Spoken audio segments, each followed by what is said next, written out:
a type of renewable energy that uses the power of wind to produce electricity.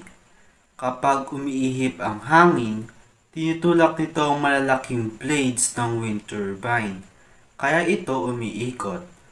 Habang umiikot ang blades, umiikot din ang shaft sa loob ng nakakabit na generator. Ang generator ang siyang gumagawa ng kuryente mula sa pag-ikot.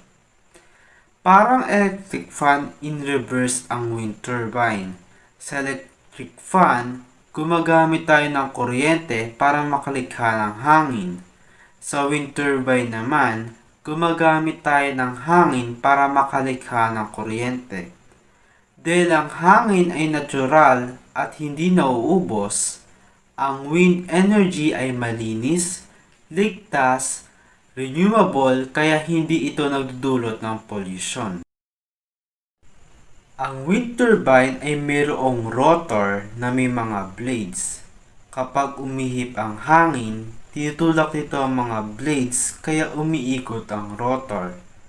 Ang pag-ikot ng rotor ay nagpapagalaw sa shaft, isang mahabang rod na nakabit sa loob ng wind turbine.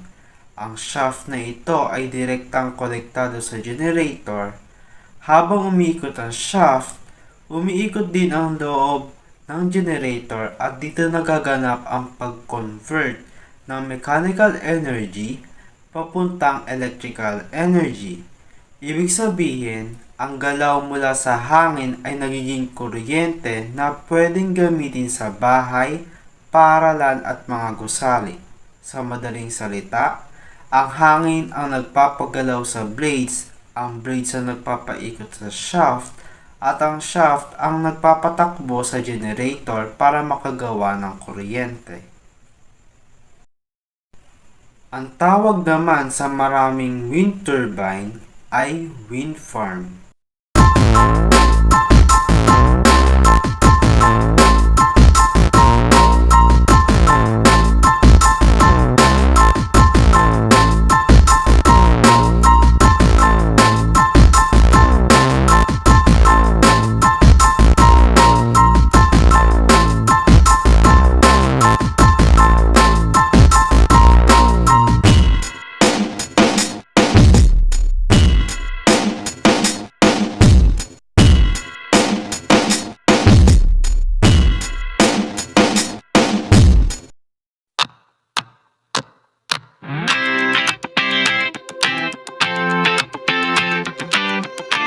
So, ngayon tatalakayin natin kung ano nga ba yung mga parts and function ng isang wind turbine. So, kung paano nagwo-work yung bawat parts and kung ano-ano yung mga roles na ginagampanan niya upang makapag-create ng efficient na wind energy na mako-convert into electrical energy. So, simulan natin sa blade. So, ano nga ba yung blade? So, the blade rotates due to the force it catches from the wind. So, it is connected to the low-speed shaft via the hub. So the low-speed shaft is connected to the gearbox and the gearbox to the generator. So once na umikot yung blade, nag-generate siya ng electricity. So una, ano ba muna yung blade? So ito yung primary need mo para mapaikot yung rotor sa loob ng isang generator. So, isang pinaka-machine mo. So, yung blade, pangkaraniwan na binubuo ito. O, yung wind turbine, pangkaraniwan binubuo ng 3 blade. So, ano nga ba yun? Ano nga ba yung function o yung natatagong dahilan kung bakit 3 yung efficient na gawin mo. So mamaya tatalakayin natin yan. So, ang blade ay ang nagsisimula ng buong energy conversion process. So, mas mahaba at mas maganang blade, mas nagiging maraming energy yung kayang kolektahin. So, kaya naman mas maingat na pinipili yung mga materyales ng blade upang maging matibay yung wind turbine. Ngunit hindi rin naman siya makaapekto sa bigat no pinaka pag-rotate no blade. Pangalawa ay ang blade design. So blade design, it is shaped to generate maximum power from the wind at its minimum cost. So ano nga ba yung blade design na kailangan? So kumbaga sa blade design, pumapasok dito yung improvements ng design that has produced new wind turbine which are more compact, so quieter and generates more power from less wind. So isa sa factor na tinitingnan natin, hindi lang basta blade, isinasaalang-alang din natin yung pinaka-design nung blade na siyang magpapaikot ng rotor sa loob ng makina or ng generator. So, blade design, dito tinutukoy natin yung overall na hugis, kapal, yung haba at anggulo ng pinaka-blade. So, napakahalaga ng disenyo dahil dito nakakasalalay kung gaano ka-epektibo yung magiging rotation ng isang blade or ng rotor. So, ang well-designed blades ay kayang mag-produce ng sapat na rotation kahit sa mabagal na wind. So, bukod pa dito, ang tamang blade design ay nakakabawas ng vibration or ng ingay, at the same time yung mechanical stress na maaaring makasira sa loob ng wind turbine sa katagalan. Sunod ay airfoils. So ano nga ba yung airfoils?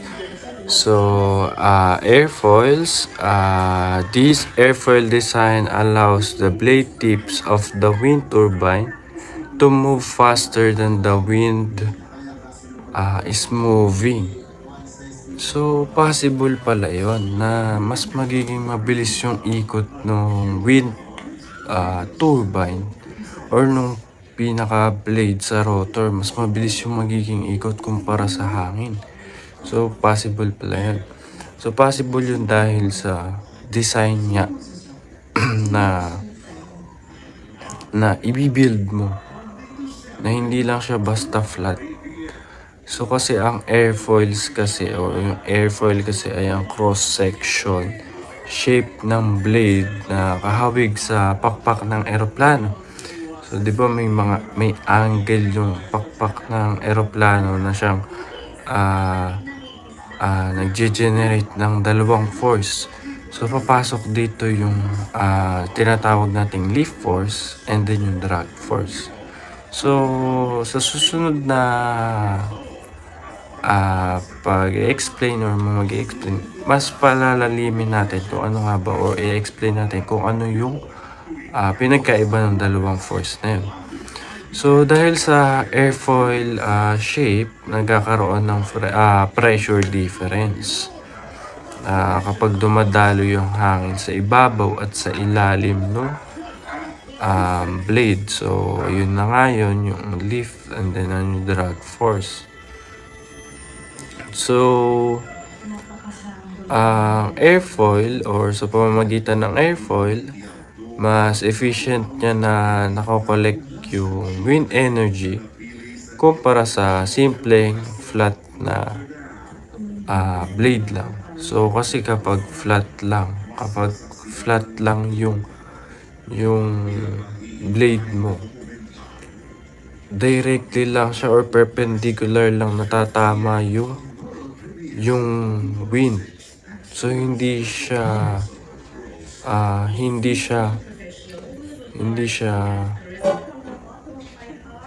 iikot dahil nga walang force na or directly perpendicular lang yung force na binibigay ng hangin. So kaya ayun, dito papasok yung angulo nung pinaka pakpak or yung pinaka blade ng wind turbine. Blade aerodynamics. Ang wind turbine blades ay gumagana sa pamamagitan ng dalawang aerodynamic forces, ang lift at ang drag. Nabubuo ito dahil sa hangin na dumadaloy sa airfoil shape ng blade. Ang lift force ay perpendicular sa direksyon ng hangin at ito ang tumutulong sa pag-ikot ng blade. Samantalang ang drag force ay kasabay ng direksyon ng hangin pero kumukontra o sumasalungat sa galaw ng blade. Habang lumalaki ang harapang area na tinatamaan ng hangin, mas tumataas ang drag. Dahil sa kurbadong hugis ng airfoil, nagkakaroon ng difference in air pressure sa magkabilang side ng blades. Ang mga kurbadong side ay may mas lower pressure, habang ang may less curved na side ay may mas higher pressure. Ang pressure difference na ito ang pangunahing dahilan kung bakit umiikot ang blade. Rotation. Ang blade ay tinutulak papunta sa side na mas kaunti ang curve. Dahil mas mabilis lumaloy ang hangin sa mas curved side, bumababa ang pressure doon. Sa kabilang side ng mas flat o less curved, mas mabagal ang hangin, kaya mas mataas ang pressure. Ang higher pressures sa less curved side ang nagtutulak sa blade, kaya ito umiikot ng tuloy-tuloy. Blade design. Bukod sa pagiging curved, ang wind turbine blades ay twisted at tapered din. Ang twisting ay tumutulong para laging tama ang angle of attack ng hangin sa bawat bahagi. The fewer the blades, the better. Kasi mas kaunti yung drag. Kapag mas kaunti yung drag, mas tumataas yung efficiency ng wind turbine. Pag naman daw dumadami yung blades, tumataas yung torque o yung pwersa ng ikot. Kapalit nun, bumabagal yung optimal rotation speed. Ibig sabihin, mas mabagal na dapat umikot yung turbine para gumana siya ng mas maayos.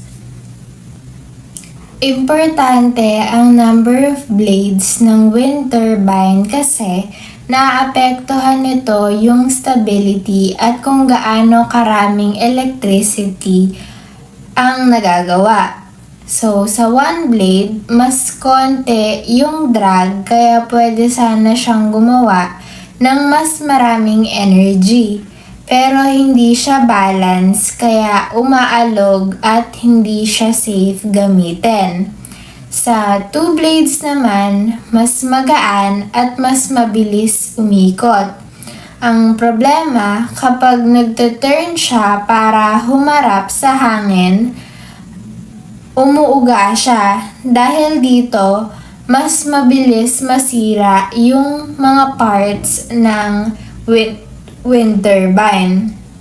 More than 3 blades, kapag masyadong marami yung blades, mas maraming hangin yung humahadlang. Result nito, bumabagal naman yung ikot at mas kaunting kuryente yung napoproduce. To summarize, 3 blades ang pinaka-okay dahil balance, stable at efficient sa paggawa ng electricity. Blade tilting mechanism. So, ano nga ba yung blade tilting mechanism? According to the wind spin, the relative velocity angle of the winds also changes. So, ang ibig sabihin lang ay kapag nagbabago ang bilis ng hangin, nagbabago din ang direksyon dahil sa lakas ng hangin na tumatama sa blades. A blade tilting mechanism is a sensored couple, part of the wind turbine which tilts the blades and guarantees a proper alignment of the blades with the relative velocity so that its position is always at the optimum angle of the attack. So, ang wave tilt mechanism daw ay isang bahagi na nakakabit sa wind turbine na nakasabit sa sensor. Bali yung sensor na nakakabit, ito yung nagde-detect o nagsusukat sa bilis ng direksyon ng hangin na siyang nagbibigay impormasyon sa pag-control sa system ng wind turbine.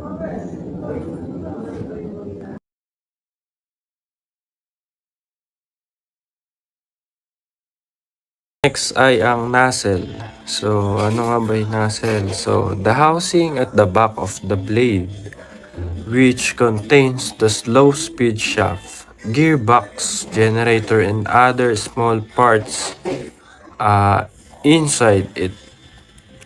So, ano nga ba yung nacelle o yung tinatawag na nacelle? So, nacelle ay ang enclosure na matatagpuan niya sa tuktok ng tower. So, pinakalikod ng blade. So, dito naka-install or yung mga nakapaloob yung pinaka-importanteng mga parts, components ng wind turbine tulad ng generator, gearbox, brake system, control system. So, bukod sa paglalaman ng mga parts, ang nacelle ay nagsisilbing protection nung mga major parts na nabanggit ko. So, pinoprotektahan niya ito mula sa posibleng ulan, alikabok, init o sa lamig. And then, napoprotect din niya to sa posibleng malakas na hangin. So, ayun, mayroon din itong monitoring system para masigurong ligtas at maayos ang operasyon ng turbine. So, basically, ito yung parang protection system ng buong components. So, siya yung pinaka-protection.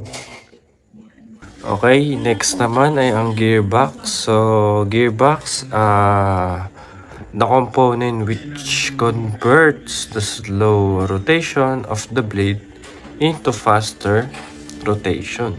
So, ano nga ba yung function ng gearbox?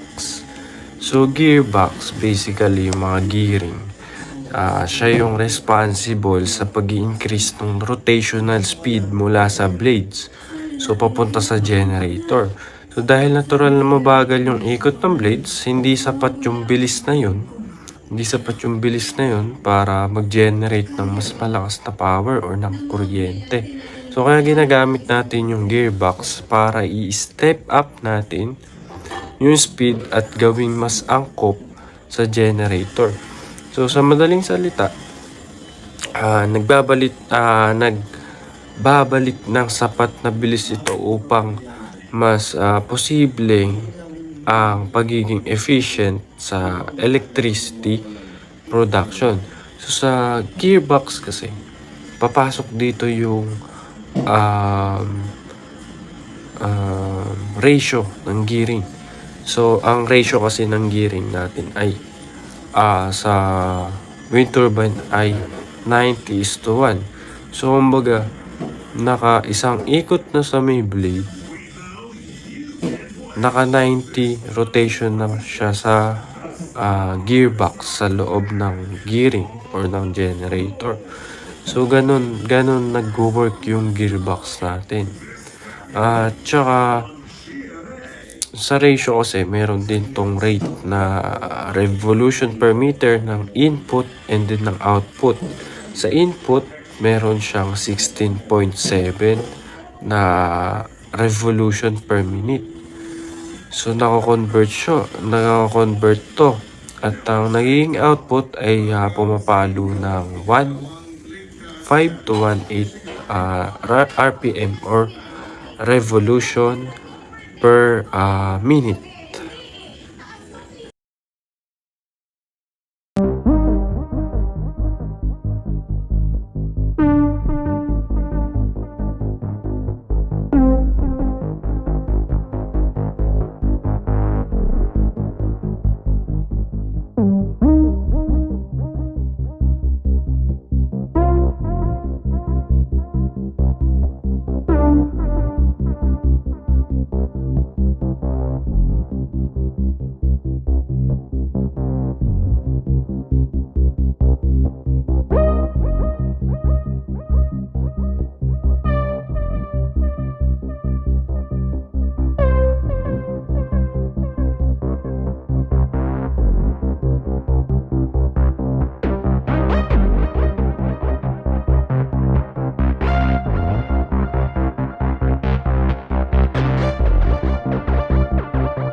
Ang direct drive turbine ay walang gearbox.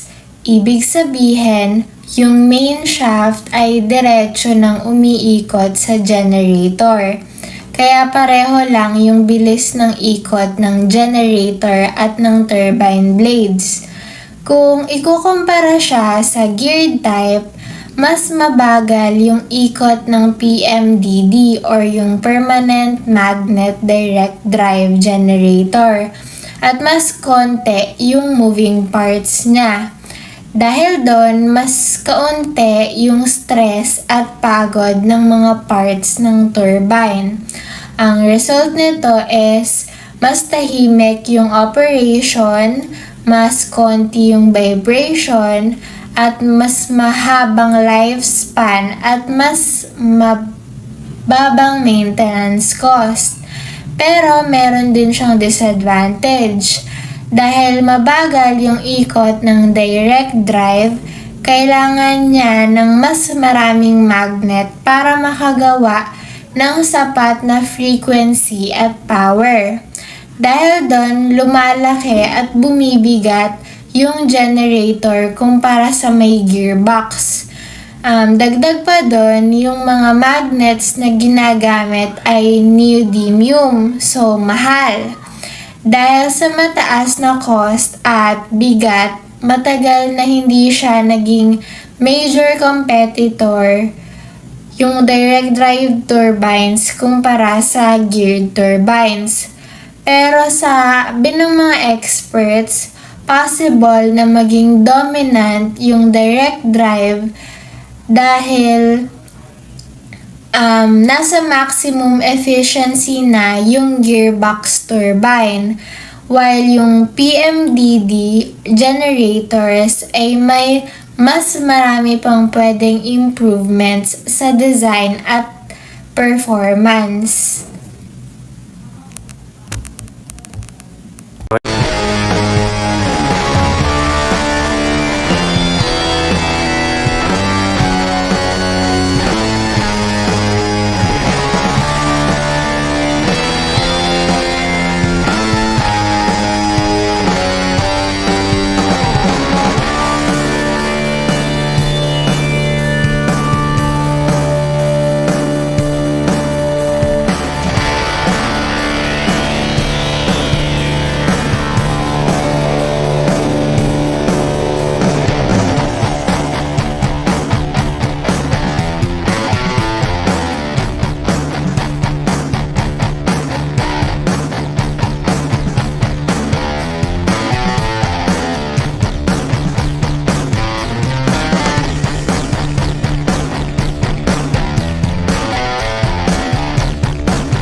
Okay, next ay brake system. So, the brake system in a wind turbine is productive device coupled with the sensors which automatically stops the rotation of the blades whenever it detects activities that could harm the system during operation. So, andito yung mga factor na high wind speed, vital parts not working, and then yung maintenance in a power lines and etc.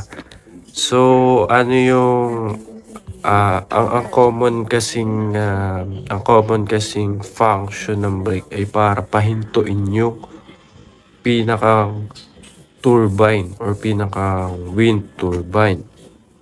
So, ang brake system kasi ay isang safety component ng wind turbine. So, ginagamit to para pabagalin o kaya ay tuluyang pahintuin yung pag-ikot ng blades kapag sobrang lakas ng hangin o kapag naman may kailangan niyang ayusin.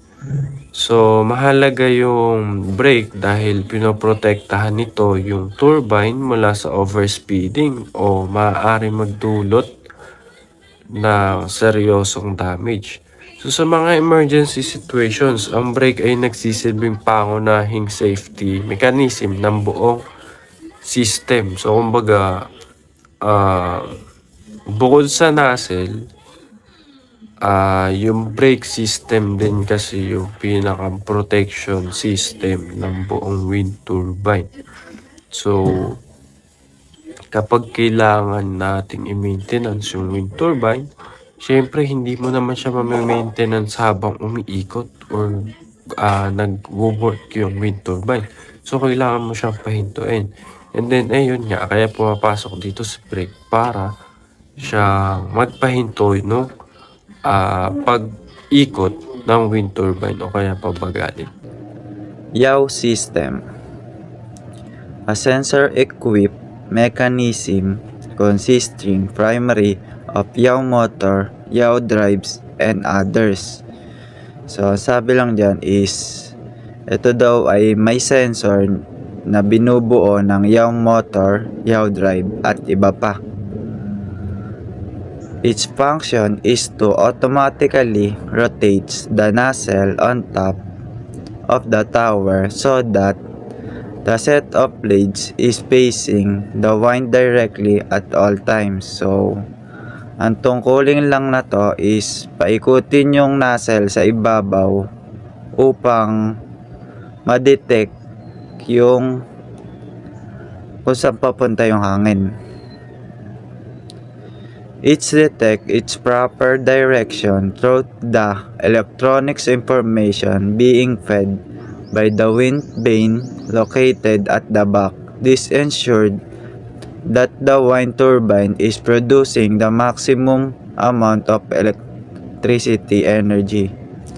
So, ang sinasabi lang doon is ang yaw system daw is taga-collect ng electricity energy. So, ang pangunahing bahagi nito, ang yaw motor ay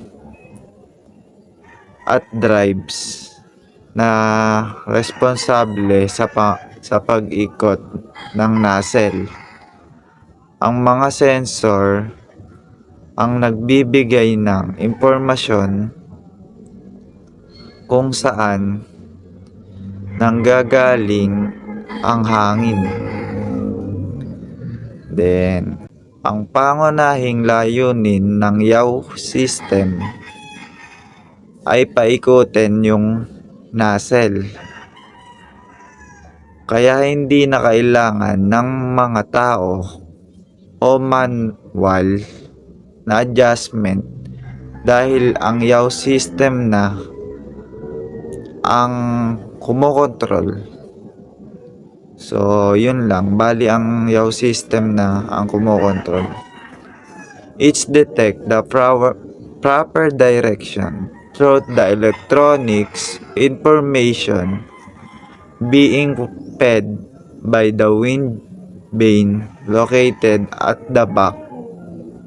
So, this ensured the wind turbine is producing the maximum amount of electric energy.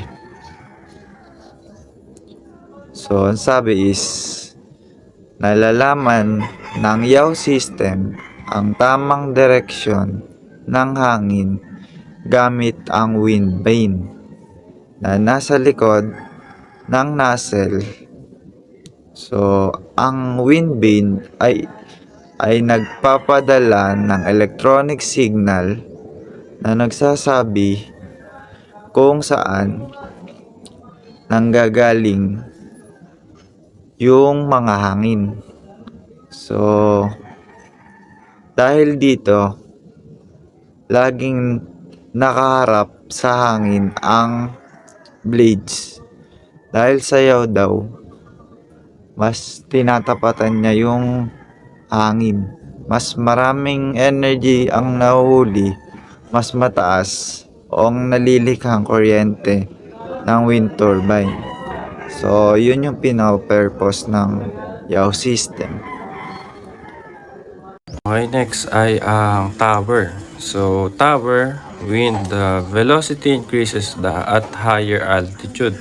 So, this means the taller the tower, the greater electricity it can produce. So, ibig sabihin yan, ang sabi nga. So, mentras mataas yung tower, mas malakas yung power na nasusupply or yung mas malakas yung power na na-absorb ng pinakang wind turbine.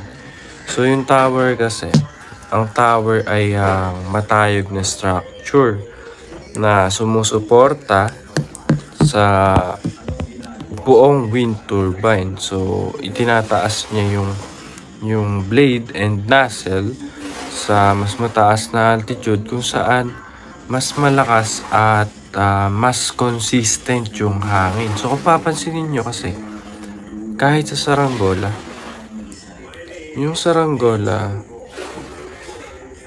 kapag nasa ground pa siya,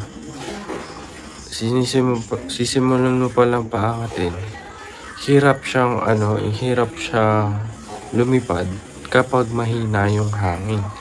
Pero once na napalipad mo siya sa higher altitude, sa mataas na part, stable na yung lipad niya kasi nga mas malakas yung hangin sa taas. So ganun nagwo-work yung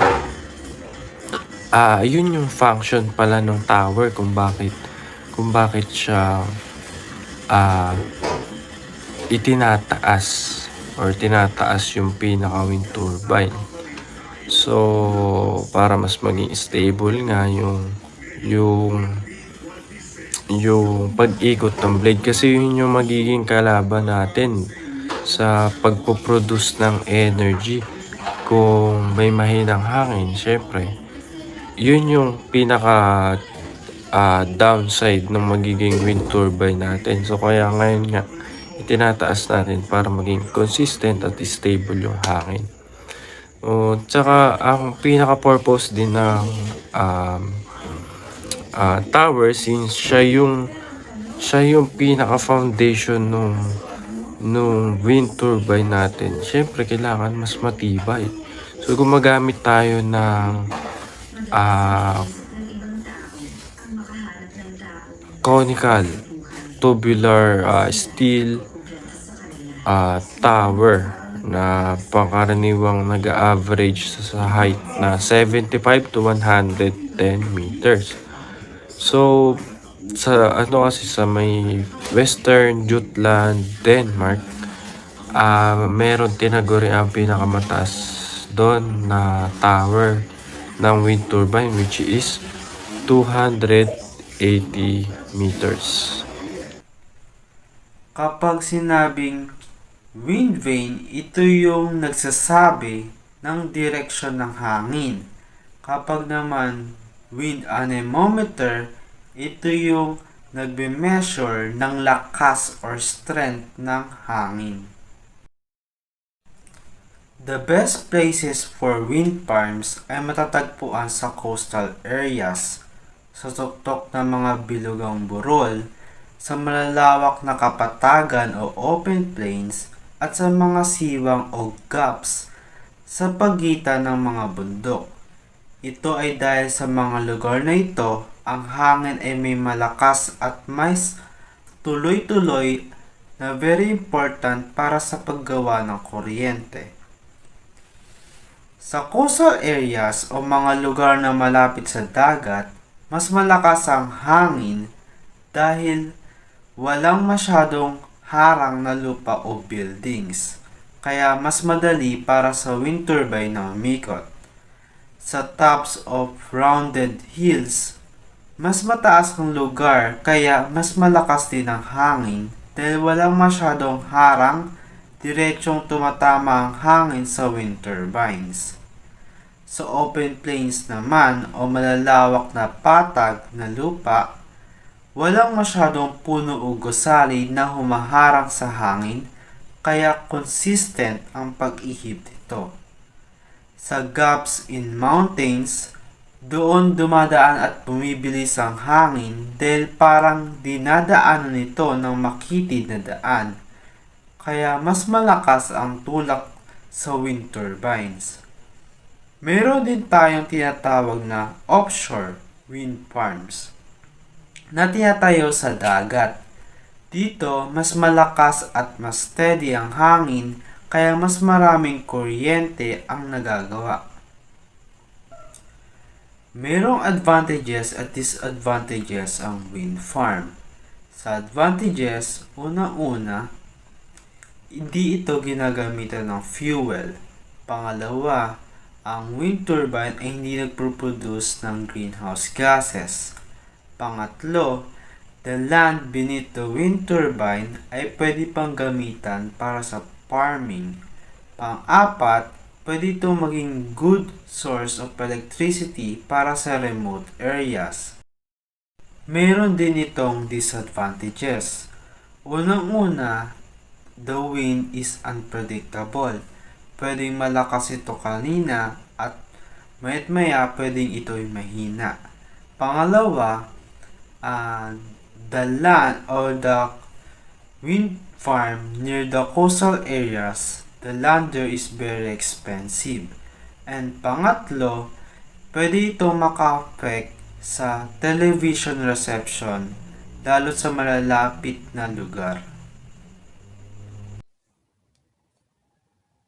Largest wind farm. So, ipapaliwanag ko lang din yung mga bansang may malalaking wind farm sa buong mundo. Then, kung ilang capacity ang kaya nilang i-produce. So, ang una natin is Gangsu Wind Farm. Ang kayang i-produce ng Gangsu Wind Farm is 7,965,000 megawatts. Then, hindi pa yari yan. Then, ang maximum na to, o pag nayari, ang kaya produce ng Gangsu Wind Farm is 20,000 megawatts na nanggaling sa China. Ang pangalawa naman na may pinakamalaking wind farm sa buong mundo is the California, USA. Ang pangalan na to ay Alta Wind Energy Center na nagpo-produce ng 1,548,000. Then, hindi pa rin yan. Ang maximum niyan is 3,000 megawatts capacity. Then, ang pangatlo sa may pinakalaking wind farm sa buong mundo is the India Moonfandal Wind Farm na nagpo-produce ng 1,500 megawatts capacity. Then, yung pang-apat is nanggaling sa UK, ang Horsey Project 1 na nagpo-produce ng 1,218 megawatts. Then, yung panglima naman is Mark Bingen Wind Farm na nagpo-produce ng 1,120 capacity megawatts. Then, hindi pa rin siya yari. Ang maximum na kaya niyang i-produce is 4,000 megawatts capacity na nanggaling sa Sweden. And yung huli naman na may pinakamalaking wind farm sa buong mundo is ang Jaisalmer Wind Farm na ang kaya niya i-produce is 1,064 na nanggaling siya sa India. So, ayan lang yung may pinakamalalaking wind farm sa buong mundo. Gangsu Wind Farm. The Gangsu Wind Farm project is Jiuwang Wildflower Base is a group of large wind farm under construction in western Gansu province in China. So, sinasabi lang dyan, yung Gangsu Wind Farm daw ay ginawa o ang may pinakamalaking wind farm sa lalawigan ng western Gansu province in China. In 2008, construction began on a 750 kilovolts AC power line to carry electricity from the wind farm, and construction of the wind themselves started in August 2009. So, ginawa to yung Gangsu Wind Farm noong 2008. Then, nagtayo ng mga wind farm turbine noong August 2009. Doon siya sinimulan. In November 2010, official announced the completion of the project first phase involving the installation of over 3,500 wind turbine with an installed capacity of approximately 5,160 megawatts. So, sinabi lang noong November 2010, meron na daw na install na 3,500 na turbines. Then, yung capacity niya is meron siyang capacity na 5,160 megawatts. So, napakalaki na nun. Then, the last is, it has an estimate cost of 120 billion Chinese yuan.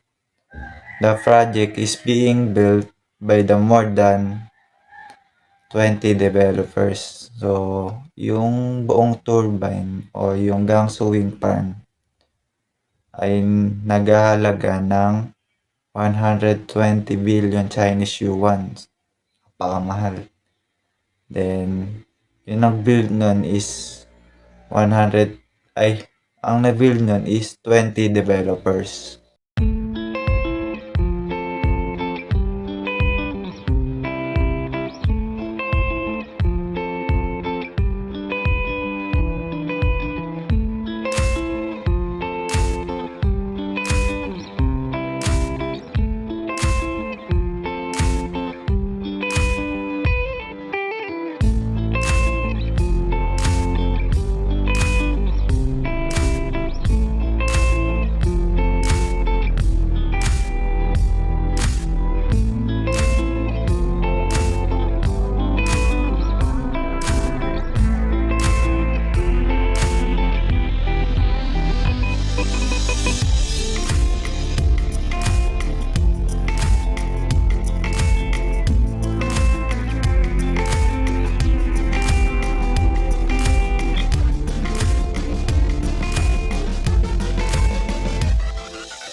Burgos Wind Farm. The 150 megawatts Burgos Wind Farm is the largest wind power project in Southeast Asia located in Burgos, Ilocos Norte, Philippines. So, sinasabi lang dyan is matatagpuan daw ang Burgos Wind Farm sa Ilocos Norte, Philippines. The estimate cost for the construction of the wind farm was US 450 million, which was completed in 2015. So, nayari daw ang Burgos Wind Farm noong 2015. Then, yung estimated cost nung nayari yung Burgos Wind Farm is US 450 million. Then, mahal din talaga. Then, located within a 600 hectare site. So, yung Burgos Wind Farm ay may luwang na 600 hectare.